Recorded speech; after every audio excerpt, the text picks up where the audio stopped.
Hello crafters, this is Flavia and I appreciate you stopping by. Today we will be creating a fun postage-shaped note card. I love how it turned out and I hope you enjoy this video. Let's begin by taking a closer look at the die set that I will be using to decorate the front panel. This is the Spellbinders Rainboot Bouquet die set. It contains 11 plates to cut out a pair of boots, flowers, leaves, and stems. These metal plates are not too big, which means that they are perfect for using up our cardstock scraps. I used 2 shades of brown cardstock to cut out the pieces for this pair of boots. I will use strong liquid adhesive and a pair of self-lock tweezers to hold these small die cuts. I also die cut a pair of boots out of white cardstock so I can stack them and make it stronger. Here I am placing pieces of clear tape over these thin lines on these die cut boots so I have a surface to apply liquid adhesive later and pop these die cut lines back in place.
For the stems and leaves, after die cutting it out of green cardstock, I will add a darker shade of green to each piece by using a blending brush and a dark green ink pad. This will add depth to your pieces and really bring it to the next level. Here is a closer look so you can see the difference between a die cut with and without ink blending. Let's now have some fun assembling the beautiful die cut blooms.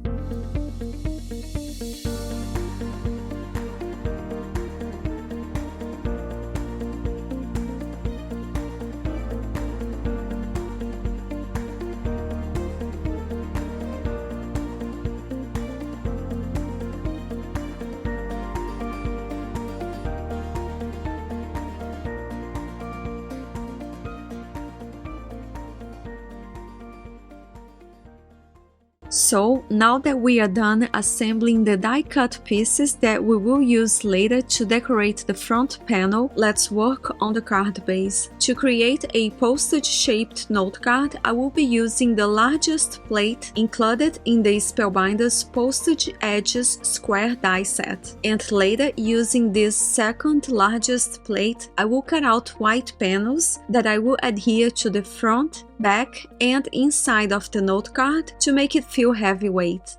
So here I have a note card that is about 5.5 inches wide by 7 inches tall. I will tape the metal plate to this note card, making sure to offset the metal plate just a little bit on the folded side of the note card, so I end up with 2 connected pieces after I run this through my die cutting machine. The cardstock that I'm using here is the Hammermill 100 pounds white cardstock, and I will use my electric Gemini Junior die cutting machine so I can easily cut through both layers of cardstock at once. You might need to run it 2 times to do so. For my Gemini Junior cutting machine sandwich, I have a clear plate at the bottom, then a white shim, a magnetic shim, and another clear plate on top. This is what works for me, but you should definitely check your die cutting machine manual for instructions on how to create your sandwich. When cutting through 2 layers at once, I recommend you choose a lighter weight cardstock so you can easily do so without warping your sandwich plates. And we can always add panels inside the note card later to make it feel heavyweight, which is what I am doing here.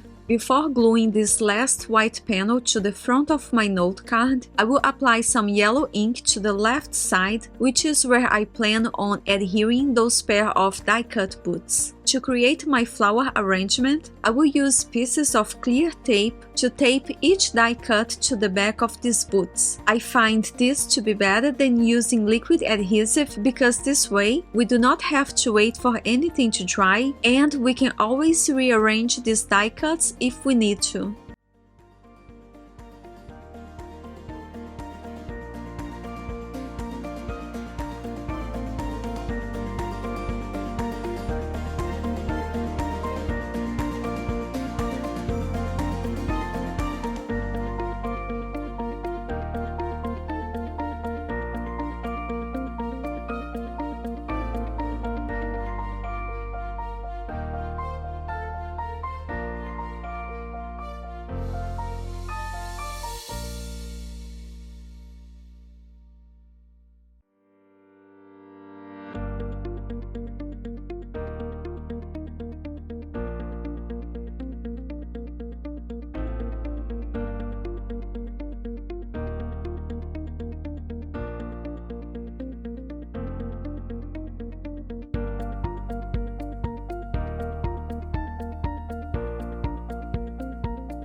Once I am done creating my flower arrangements, I will temporarily place this pair of boots where I plan on gluing them later and tape them together with a piece of temporary tape. I will only apply liquid adhesive to the boot on the right side because I want to add some dimension to the boot on the left side by using foam tape. After that, I will add some small die-cut flowers and go over some of them with my shimmer pen.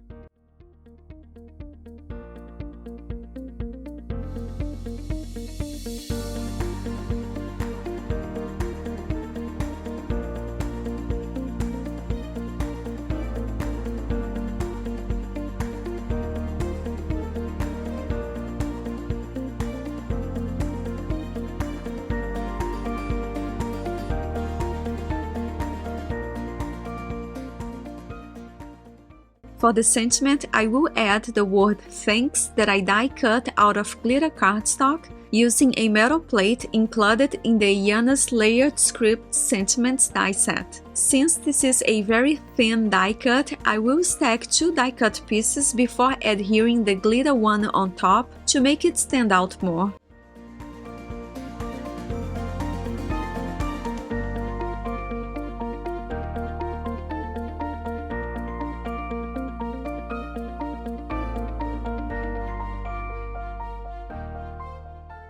Since I didn't have any envelope that would fit this square-shaped note card, I decided to create my own by cutting a piece of cardstock to 11 by 6 inches and scoring it at 4 inches and then at 5¼ inches. Before adding glue to the right and left side, I will round the corners to give it a more finished look.